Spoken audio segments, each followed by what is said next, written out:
Hello students and welcome to the PSVI। Students, हम लोग कक्षा 8वीं की जो साइंस से बुक था वो हम लोग पढ़ रहे थे। और पिछले क्लास में हम लोगों ने कुछ बहुत सारे जो इम्पोर्टेंट टॉपिक है और सारे बुक का हम लोग एक एक पॉइंट बाई पॉइंट कवर करते हुए चल रहे हैं स्टूडेंट्स।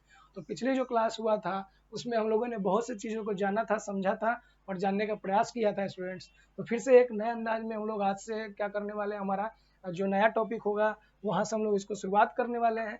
और इस शुरुआत जो होगा बहुत बेहतरीन होगा स्टूडेंट। तो आइए इस बेहतरीन सी क्लास को, बेहतरीन सी कक्षा को हम लोग शुरुआत करते हैं स्टूडेंट्स। और शुरुआत करते हैं हमारा इस क्लास को। ठीक है students.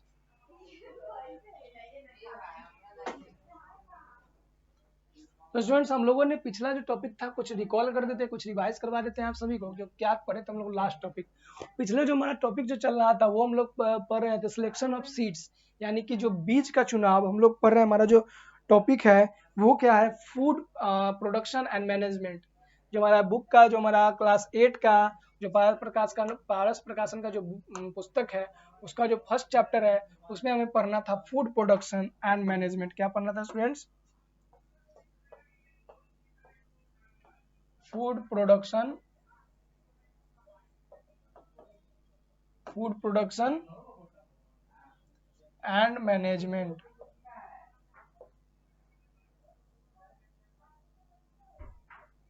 Food production and management students हम लोग पढ़ रहे थे, जिसमें हम लोगों ने अब आज से जो पिछला हमारा जो टॉपिक था वो हम लोगों ने किया था कि जो सिलेक्शन ऑफ बीज, जब हम लोग खेती करनी होगी तो हमें बीज का चुनाव करना होगा। किस प्रकार का बीज को हम लोग चुने कि हमें अच्छा प्रकार का क्या होगा, फसल उत्पादित होगा। जिसमें हम लोगों ने यहाँ पे हम लोग क्या किए थे, यहाँ तक हम लोगों ने कवर कर लिया था स्टूडेंट्स। चलिए आज जो यहाँ से आगे हम लोग शुरुआत करते हैं इस बेहतरीन सी कक्षा को, और इससे आगे हम लोग क्या करने वाले हैं, पढ़ने वाले हैं।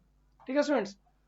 अब यहाँ से करा अनहेल्दी और pest damage seeds tend to be hollow and the lighter and than the healthy seeds, so they can be easily separated. Observe। अब कहा है कि अनहेल्दी जो बीज होगा वो क्या हो, अनहेल्दी बीज अंदर से खोखला हो जाएगा, और जो खोखला बीज होगा उसका पहचान हम लोग कैसे करेंगे। तो आइए शुरुआत करते हैं बीज का पहचान करने का। ऑब्जर्व करना है। Take about 100 gram of water wheat grains that have been stored for the several months। ठीक है। अब जो है 100 ग्राम हमें गेहूं का, अगर गेहूं का बीज अगर हम लोग रोप रहे हैं, खेत में गेहूं का बुआई करना है तो गेहूं का बीज लेंगे 100 ग्राम के आसपास, जो क्या किया गया है, स्टोर करके रखा गया था कुछ महीनों से। ठीक है। Drop the grain in the glass jug. ठीक है। Drop the grain in the glass jug full of water and observe. अब क्या करना है, उस जो गेहूं जो लेंगे उसको जो पानी से भरा जो मग होगा या ग्लास होगा उसके अंदर हम लोग डालेंगे और देखेंगे कि क्या क्या चीजें होती है स्टूडेंट्स। ठीक है। Water and absorb some grains sink and the settle at the bottom, these are healthy seeds. Some grain float on the water, these are क्या है, diseased or the damaged seeds। अब यहाँ पे बताया गया है कि जब हम लोग मग लेंगे, मग में पानी रख लेंगे, ठीक है, पानी में जब ऊपर से बीज डालेंगे तो कुछ जो बीज होंगे जो इसकी तली में जाकर के क्या हो जाएगा, इसकी तली में जाकर के बैठ जाएगा, इसकी तली में जाकर के, इसकी तली में जाकर के बैठ जाएगा। ठीक है स्टूडेंट्स। और कुछ जो होंगे इसके ऊपर में, बॉटम पे क्या होगा, फ्लोट करते रह जाएगा। ठीक है, ऊपर में तैरता रह जाएगा। तो जो बीज नीचे में आकर के जम जाएगा, नीचे में इसके तली में आकर के इकट्ठा हो जाएगा, ठीक है, वो बीज क्या होगा, हेल्दी बीज होगा। ठीक है स्टूडेंट्स, वो बीज क्या होगा, हेल्दी यानी कि स्वस्थ बीज होगा। और जो बीज इसके ऊपर में फ्लोट करता रह जाएगा पानी के ऊपर में, वो क्या होगा, वो होगा अनहेल्दी बीज। ठीक है स्टूडेंट्स। तो ये हमें बीज की पहचान करना है, हेल्दी और अनहेल्दी बीज का। आइए आगे अब देखते हैं हम लोग आगे क्या क्या आगे है। Most farmer are now using specially developed high yielding variety of seeds. ठीक है। ठीक है, highly yielding variety of varieties. Highly yielding varieties मतलब कि मोस्ट डेवलप सीड्स, मतलब ज्यादा डेवलप किया गया है। ठीक है। This seeds are give highly crop yields of better quality. और ये जो बीज है ना वो ज्यादा पैदावार, ज्यादा फसल देगी। ठीक है। और ये क्या होगा, क्वालिटी भी इसकी अच्छी होगी और ज्यादा गुणवत्ता, ज्यादा गुण वाले ये बीज होंगे। ठीक है students. These seeds give higher crop yields और better quality. ये ज्यादा फसल उत्पादित करेगी और अच्छा क्वालिटी का. The HYV का मतलब highly yield varieties. Seeds and the plant that grow from them are disease and the pest resist, so their use save on the expenditure in crop protection. ठीक है. अब यहाँ पे कहा गया seeds and the plant that grow from them are disease and the pest resistant, so their use save an expenditure in the crop protection. अब जब अच्छे क्वालिटी का बीज का इस्तेमाल करेंगे, जब अच्छे क्वालिटी का हम लोग बीज का इस्तेमाल खेत में करेंगे तो वो क्या होगा, बीज में बीमारी नहीं होगा. जब बीमारी नहीं होगा तो वो अच्छा फसल देगी. ठीक है. अच्छा फसल देगी तो उसमें क्या होगा, हमें कम पेस्टिसाइड, कम कीटनाशक का उपयोग करना होगा, जिससे किसानों की पैसे की, आय की बचत होगी. ठीक है. पैसे की बचत होगी और उनका जो फसल होगा वो प्रोटेक्टेड भी हो जाएगा. ठीक है. ठीक है स्टूडेंट्स. अब कहा सोइंग ऑफ सीड्स. अब बीज की जो रोपाई होगी वो किस प्रकार से करना है. ठीक है. सोइंग ऑफ सीड्स, बीज की रोपाई. आइए देखते हैं किस प्रकार से करना है अच्छे तरीके से. There are two way of sowing seeds, broadcasting and drilling. अब जो है क्या है, देखिए, मतलब कि बीज जो हम लोग खेत में रोपते हैं ना, तो इसका दो प्रकार से हम लोग रोप सकते हैं. एक तो है ब्रॉडकास्टिंग और दूसरा क्या है, ड्रिलिंग. ब्रॉडकास्टिंग मतलब हाथ से हम लोग छिड़काव करेंगे. ठीक है. ब्रॉडकास्टिंग क्या होगा, हाथ से हम लोग ऐसे ऐसे करके उसका छिड़काव करेंगे. दूसरा क्या होगा, ड्रिल करके. ठीक है. ड्रिल करके उसको बीज को हम लोग रोपेंगे. तो आइए दोनों को देखते हैं. पहला ब्रॉडकास्टिंग क्या होता है. ठीक है students. Throwing seeds by hand in a prepared field is called broadcasting. This method of sowing is the rather क्या है, primitive. अब कह रहा है कि जब हम बीज को लेकर के हाथ से तैयार किया गया खेत में जब छींटते हैं तो उसको हम लोग ब्रॉडकास्टिंग कहते हैं. ठीक है. क्या कहते हैं, ब्रॉडकास्टिंग कहते हैं. This method of sowing is a rather primitive, however it is still practiced in the many part of our country. It suffers from the following disadvantage. अब इस प्रकार की जो बीज की जो रोपाई है, हमारे देश के बहुत सारे, बहुत अलग अलग कोने कोने में हमारे देश के ऐसे ऐसे जगह है जहाँ पे इस प्रकार से बीज की रोपाई होती है. लेकिन इस प्रकार से जो बीज की रोपाई होती है इसमें क्या होता है, बहुत प्रकार का क्या है, डिसएडवांटेज भी है. इसका क्या है, बहुत सारी खामियां भी है. तो आइए देखते हैं क्या है इसका. First, the distribution of seed in the field is uneven. In some patches the seeds are too close to one another, in other they are far too apart. अब इस प्रकार से जब रोपाई की जाती है बीज की तो इसमें क्या होती है, इसका कुछ डिसएडवांटेज होती है, खामियां होती है. जिसमें से पहला खामियां क्या है, जब हम हाथ से बीज की रोपाई करते हैं, ठीक है, हाथ से जब बीज को हम लोग छिड़कते हैं खेत में अपने, तब क्या होता है, इस छिड़कने के क्रम में क्या होता है कि कोई कोई बीज जो है ना, दो दो बीज, तीन तीन बीज एक साथ में, कोई कोई बीज एक ही जगह पे ज्यादा बीज गिर जाता है, या फिर किसी जगह पे बीज गिरता ही नहीं है, कहीं कहीं दूरी दूरी पे गिर जाता है. इस प्रकार का क्या होता है, रोपाई में परेशानियां आता है. Many seeds are picked by birds causing wastage. और इस प्रकार की जो रोपाई होती है इसमें जब बीज को छिड़काव किया जाता है तो ये बीज ऊपर में ही होता है, खेत के ऊपरी हिस्से में ही रह जाता है. ठीक है. जिससे क्या होता है, इसको चिड़िया के द्वारा दाना के रूप में चुग लिया जाता है. चिड़िया क्या करती है, इसको खा जाती है, दाना के रूप में चुग जाती है. ठीक है. जिससे जो बीज की वेस्टेज हो जाता है. नेक्स्ट, थर्ड नंबर हमारा क्या कर रहा है. ठीक है. These seeds have to be covered with the soil in a separate operation. इसको क्या होता है, कुछ सेपरेट ऑपरेशन के द्वारा अंदर कवर किया जाता है. तो ये तीन खामियां जो है, हमें क्या होता है, तीन खामियां ड्रिलिंग जो हमारा ब्रॉडकास्टिंग है उसके द्वारा होता है. पहला जो गलत खामियां क्या होती है, पहला तो जब इसे हाथ से हम लोग छिड़काव करते हैं खेत में तो उस छिड़काव के कारण में कोई बीज पास पास हो जाता है, कोई बहुत दूर दूर हो जाता है. दूसरा खामियां क्या था, इसे क्या होता है, चिड़िया के द्वारा चुग लिया जाता है, चिड़िया इसको खा जाती है जिससे बीज की वेस्टेज हो जाती है. फिर तीसरा क्या होता है, इसे जब हमको मिट्टी से ढकना होता है तो इसके लिए एक अलग से फिर से हमें क्या होगा, अलग से फिर मेहनत करके एक बार तो छींट दिए, फिर छींटने के बाद क्या होगा, इसे मिट्टी के अंदर फिर से हमें डालना होगा. तो ये तीन खामियां होता है. अब ड्रिलिंग इसके स्थान पर क्यों आया, जो ड्रिलिंग मेथड है उसके बारे में आइए जानते हैं, ड्रिलिंग मेथड के बारे में. ठीक है स्टूडेंट्स. ड्रिलिंग मेथड क्या है, in sowing seeds by drilling use is made of a seed drill. अब ड्रिलिंग जो होता है सीड ड्रिल के द्वारा, बीज जो रोपने के लिए सीड ड्रिल के द्वारा इसको रोपा जाता है। ठीक है, यूज सीड ड्रिल क्या होता है? Use in made of seed drill, a simple seed drill is a long iron tube with a funnel and the top of the finger at the bottom. The finger are covered hollow tubes with pointed ends. अब इस प्रकार का जो iron, जो इस प्रकार का जो बीज रोपने का जो मशीन होता है, उपकरण होता है, वो सिंपल आयरन के द्वारा बना होता है, जिसके अंदर क्या होता है? होल होता है, और यहाँ पे एक ऊपर की तरफ एक फ्यूनल होता है। ठीक है, फ्यूनल होता है, और ये क्या होता है? एक आयरन ट्यूब होता है। ठीक है, और ये उंगली जैसा निकला रहता है, जिसको हम लोग क्या बोलते हैं? फिंगर। 1 2 3 4 5 फिंगर्स होता है। ठीक है, the drill is attach to a plug and the seeds are feed into the funnel. अब जो ये ड्रिल है ना, ये जो ड्रिल किससे अटैच रहता है? ड्रिल जो होता है प्लग से, यानी कि हल से अटैच रहता है, और जो फिंगर जो होता है उसके अंदर क्या होता है? फनल के अंदर में ऊपर से बीज को डाला जाता है। ठीक है स्टूडेंट्स, किसको डाला जाता है? बीज को। As the plug is pulled, the seeds are released into the soil in the TD row. ठीक है, जब क्या होता है? जब ड्रिल को आगे की ओर खसकाया जाता है, बढ़ाया जाता है, तो उसके अंदर जो बीज होता है वो बीज निकल करके मिट्टी यानी सॉइल के अंदर में चला जाता है, और एक बार में ये क्या होगा? नीचे जमीन के अंदर भी चला जाएगा, और एक क्या होगा? एक प्रॉपर वे में बीज की बुआई भी हो जाता है स्टूडेंट। ठीक है, seeds sown by using a seed drill are evenly distributed.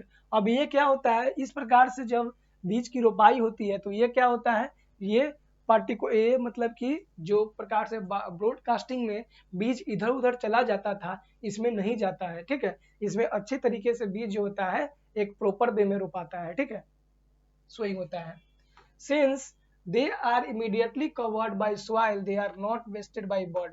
और ये क्या होता है? देखिए, एक बार जब इसको हल चलेगा तो हल क्या होगा? जमीन के अंदर जाएगा, बीज को अंदर ही गिरा देगा, और ऊपर से मिट्टी से कवर हो जाता है इमीडिएटली, तुरंत ही ये क्या करता है? कवर कर देता है, जिसके कारण जो है बर्ड यानी चिड़िया जो है इस मिट्टी को क्या करता है? वेस्ट यानी कि खा नहीं पाता है, जिससे हमारा बीज क्या होता है? वेस्टेज नहीं होता है स्टूडेंट्स। ठीक है, अब नेक्स्ट हमारा है ट्रांसप्लांट्स। क्या है? ट्रांसप्लांटेशन। ट्रांसप्लांटेशन के बारे में देखना है। एक क्या होता है? ट्रांसप्लांटेशन भी होता है। Seeds of rice and of some vegetables are not directly sown in the soil. They are first sown in the small patch of land called the nursery. Healthy young plant called seedlings with their root still attached are taken out of the ground. They are then planted in the prepared field. The operation is called transplantation. Transplantation. अब आइए, एक नया term आया है, transplantation. ठीक है students, transplantation एक नया शब्द आया है, उसके बारे में हम लोग जानते हैं कि ट्रांसप्लांटेशन और ट्रांसप्लांटेशन जो होता है ये क्या होता है। ठीक है स्टूडेंट्स, तो हमारा नया शब्द जो आया क्या है? Transplantation. Seeds of rice and some vegetables are not directly sown in the soil. मतलब कि जैसे कि धान का जो बीज होता है, ठीक है, और कुछ जो होते हैं हमारे जो सब्जियों के जो पौधे होते हैं वो डायरेक्टली जो होता है सॉइल के अंदर में रोपा नहीं जाता है, जिसके लिए क्या किया जाता है? उसे जो है पहले हम लोग नर्सरी या फिर कहीं और किसी और जगह पे पैच के रूप में छोटा छोटा पैच बनाकर उसमें बीज को क्या करते हैं? रोपते हैं। और जब वो बीज थोड़ा यंग हो जाता है, थोड़ा जब छोटा छोटा बीज निकल जाता है, जब उसके अंदर रूट आ जाता है, तब उसको हम लोग वहां से क्या करते हैं? वहां से उसको उखाड़ करके दूसरे जगह पे फिर से रोपा जाता है, और ये जो प्रक्रिया होता है इसे क्या कहा जाता है? ट्रांसप्लांटेशन कहा जाता है स्टूडेंट्स। ठीक है, तो ट्रांसप्लांटेशन के माध्यम से क्या होता है?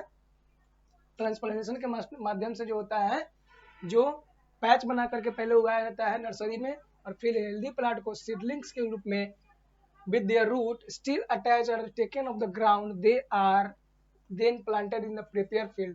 The operation is called transplantation. ठीक है, जब उसे दूसरे जगह पर रोप दिया जाएगा, जब खेत में, जब तैयार खेत में, मतलब कि पहले हम लोग एक पैच बना करके नर्सरी में या फिर कहीं और किसी और जगह पे उसे उगाएंगे, और उगाने के बाद क्या करेंगे? उसे उखाड़ करके फिर से हम लोग जो खेत तैयार करेंगे उस खेत में रोप देंगे। इस प्रक्रिया को क्या कहा जाएगा? ट्रांसप्लांटेशन कहा जाएगा स्टूडेंट्स। ठीक है, आइए आगे चलते हैं। ठीक है, अब care in the soil and transplantation operation. जब हम बीज को रोपाई करेंगे, बीज की रोपाई करेंगे या फिर ट्रांसप्लांटेशन करेंगे, इसमें हमें किन बातों का ध्यान रखना होगा उसके बारे में चलिए देख लेते हैं स्टूडेंट्स। क्योंकि जब बीज रोपेंगे उस समय हमें कुछ सावधानियां, कुछ बातों का ध्यान रखना होगा, ठीक है। उसे कौन कौन सी बातें हैं उसे हम लोग आइए देख लेते हैं, ठीक है। The young plant that come out of the seeds need sunlight, water and the क्या है nutrients to grow healthy। अब क्या है, सॉरी यहाँ पे न्यूट्रिएंट्स है, ठीक है, टू ग्रो हेल्दी। जब जब हम लोग बीज को रोपेंगे, जब उससे नया प्लांट, जब छोटा छोटा बेबी प्लांट ग्रो होगा, तो उस पौधों को क्या क्या चीजों की आवश्यकता होगी, तो उसे सूरज की रोशनी चाहिए, उसे पानी चाहिए और न्यूट्रिएंट्स चाहिए। किस लिए? उसे अच्छी तरीके से स्वस्थ ग्रो होने के लिए। Hence the seeds and the seedling should not be planted too close to one another. और यही कारण है कि जो बीज होता है वो एक दूसरे के पास में नहीं रोपा जाता है। तो जो बीज है एक देखिए यहाँ है, फिर इसके बाद एक यहाँ पे है, एक यहाँ, एक यहाँ, एक यहाँ, एक यहाँ, एक यहाँ, एक यहाँ पे है ना, अलग अलग रोपा गया है। तो इसीलिए इसके बीच में प्रॉपर गैप होगा, क्योंकि इसे भी क्या होगा, यहाँ से भी क्या होगा, न्यूट्रिएंट्स लेगा, यहाँ से भी लेगा। अगर ये दोनों पास में होगा तो दोनों लड़ लेगा न्यूट्रिशंस के लिए, कहेगा हमको चाहिए, कहेगा हमको चाहिए, और न्यूट्रिशन तो इसमें सीमित होगा, सीमित रूप न होगा, तो दोनों में से किसी को नहीं सही से मिल पाएगा, तो ये अनहेल्दी हो जाएगा। इसीलिए क्या चाहिए, जो न्यूट्रिशंस के लिए क्या चाहिए, प्रॉपर वे में अलग अलग थोड़ा डिस्टेंस के रूप में और एक दूसरे के क्लोज में आकर के नहीं रोकना होगा। Crowded plant will not obtain their requirement in the proper amount. और जब क्राउडेड मतलब एक ही जगह बहुत सारा जब बीज को हम लोग रोप देंगे ना, बहुत सारा बीज को रोप देंगे, तो वो क्या होंगे, उससे जो प्रॉपर वे में जो पानी चाहिए, मिनरल्स चाहिए, न्यूट्रिएंट्स चाहिए, वो न्यूट्रिशंस इसको नहीं मिल पाएगा, जिसके कारण वो क्या हो जाएगा, वो प्रॉपर वे में ग्रो नहीं कर पाएगा। These seeds and the seedling should not be planted too far apart from one another either। और ये जो बीज होते हैं इसे ज्यादा दूरी पर भी नहीं रोकना चाहिए। जब ज्यादा दूरी पर हम इसे रोप देंगे तो क्या होगा, हमारा जमीन का क्या होगा, ज्यादा लैंड का बर्बादी होगा, मतलब कम, ज्यादा जमीन में हम लोग कम क्या होगा, उपज को प्राप्त कर पाएंगे, ठीक है। This should not be planted too far apart of the another either। This will be wasteful of the field space with no advantage to the plant। और ये क्या होगा, फील्ड का क्या हो जाएगा, वेस्ट हो जाएगा, ठीक है। As there will be favor plants, the crop yields will be low। अब जब फेवर प्लांट्स होगा तो वहाँ पे क्रॉप्स जो होगा, मतलब कि जो हमारा फसल होगा वो लो हो जाएगा, मतलब कम मात्रा में उपजेगा, ठीक है स्टूडेंट्स। तो जो हमें क्या इस बार इन जो टॉपिक था हमारा, इसमें जो बीज का जो रोपाई कैसे करेंगे, तो रोपाई करने का 2-3 तरीका हम लोगों ने देखा। पहला हम लोगों ने क्या देखा, रोपाई करने का 2 तरीका होता है, पहला होता है ब्रॉडकास्टिंग, दूसरा होता है ड्रिलिंग। पहला होता है ब्रॉडकास्टिंग, दूसरा ड्रिलिंग होता है, ठीक है। और एक और होता है जिसको ट्रांसप्लांटेशन बोला जाता है, जिसके माध्यम से धान की खेती की जाती है और कुछ सब्जियों की। उसके बाद हम लोग देखेंगे केयर जो किए थे, मतलब जो बीज रोपेंगे उसे केयर कैसे करना है, उसके बारे में हम लोगों ने देखा था। तो हमें उम्मीद है कि यहाँ तक आपको कोई दिक्कत नहीं होगा। बढ़ते हैं हम लोग आगे स्टूडेंट्स, ठीक है। अभी उसी टॉपिक का कुछ चीजें बाकी है। Only healthy seedling should be selected for transplantation, the weak one should be discarded.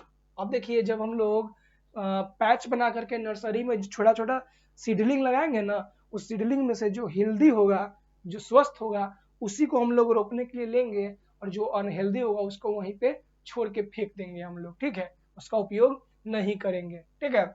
This will be ensure the development of healthy plant and the better crop of well developed grains। अब क्या होगा, ये क्या सुनिश्चित करता है, तो ये सुनिश्चित करता है कि प्रॉपर वे में, sorry, this ensure the development of plant, ये सुनिश्चित करता है कि जो हम जो पौधा को जो रोप रहे हैं वो पौधा क्या होगा, हेल्दी होगा, और उससे क्रॉप अच्छे डेवलप होंगे, अच्छे अनाज हमें, अच्छे अनाज की उपज हमें प्राप्त होगी स्टूडेंट्स।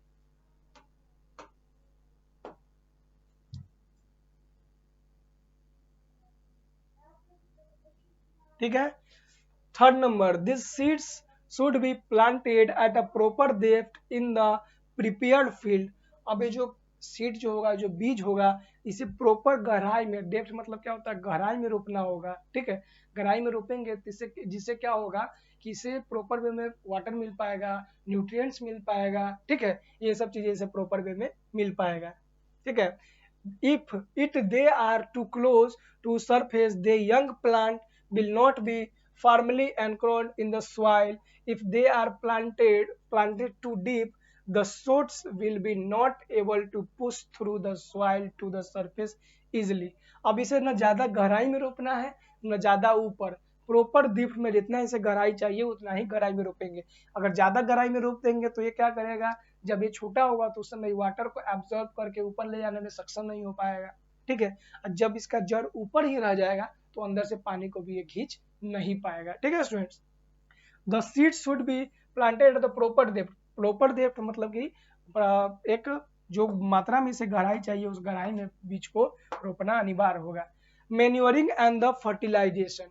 ठीक है, अब क्या है, मैन्योरिंग एंड फर्टिलाइजेशन। अब जब खेत में हम लोग बीज को रोप लेंगे तो इसे क्या होगा, इसमें जब बीज हमारा नया नया पेड़, बीज जो हमारा नया पेड़ दे देगा तो उस पेड़ से हमें क्या होगा, पेड़ को देखभाल करने के लिए, बीमारी से बचाने के लिए, जानवर से बचाने के लिए उसे क्या क्या मिनरल की आवश्यकता होगी। ठीक है, तो वो सब जब हम लोग बाहर से देंगे, बाहर से जब उसके ऊपर हम लोग खाद का छिड़काव करेंगे, फर्टिलाइजेशन का उपयोग करेंगे, तो वही क्या कहलाएगा, मैन्योरिंग एंड फर्टिलाइजर, मतलब उसकी देखभाल और उसकी उर्वरकता की देखभाल करना फर्टिलाइजेशन कहलाएगा।